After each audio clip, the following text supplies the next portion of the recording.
నమస్కారం. Public is more dangerous than politicians. Why? ఇప్పుడు A party ఉంది, బి పార్టీ ఉంది. ఒక విలేజ్లో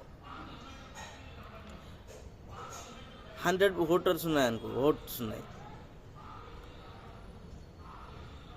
ఒక పార్టీకి ఏమో 60 ఓట్స్ పడ్డాయి, ఒక పార్టీకి ఏమో 40 ఓట్స్ పడ్డాయి. ఇప్పుడు 60 ఓట్ పడ్డ పార్టీ ఏమో గెలిచింది, మిగతా 40 ఓట్స్ ఏమో ఓడిపోయారు. ఆయన ఓడిపోయాడు. ఇప్పుడు గెలిచిన ఆయన ఆ 40 మెంబర్స్ను కూడా ఆ విలేజ్ చూసుకుంటాడా? చూసుకోవాలి. అది చూసుకుంటాడా? అది సాధ్యమేనా? ఎందుకంటే వాళ్ళు ఆయన కోట్ వేయలేదు. 40 మెంబర్స్ ఎవరైతే ఉన్నారో వాళ్ళు ఆయన కోట్ ఎవరు వేయలేదు. ఈ ప్రజాస్వామ్యంలో ఉన్నారు కాబట్టి వాళ్ళని కూడా చూసుకోవాల్సి వస్తుంది. అందుకనే పబ్లిక్ చాలా డేంజరస్గా ఉంటారు పొలిటీషియన్స్ కంటే. కరప్షన్ వాళ్ళ మూలనే వస్తుంది.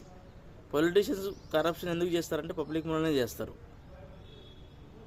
ఇప్పుడు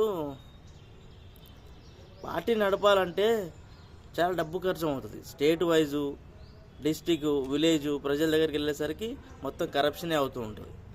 అందుకనే చెప్తున్నాను నేను, అది ఓటు ఏదో హక్కు ఉంది కాబట్టి మనకు దాన్ని వినియోగించుకోవాలి.